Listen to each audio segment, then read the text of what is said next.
Today, I take you under the Parliament of Normandy, discovering a small hidden treasure and classified as a historical monument called the Monument to the Jews, or also the Sublime House. The Sublime House is a Hebrew building discovered by chance in Rouen in 1976 under the courtyard of the courthouse during paving work on this same courtyard. Built around 1000, it is the oldest Jewish monument in France and probably in Europe. It takes its name from a wall inscription in Hebrew from the Book of Kings.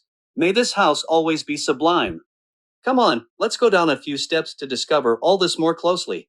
The Sublime House is built in very beautiful Caumont stones and is rectangular in shape, oriented west-east.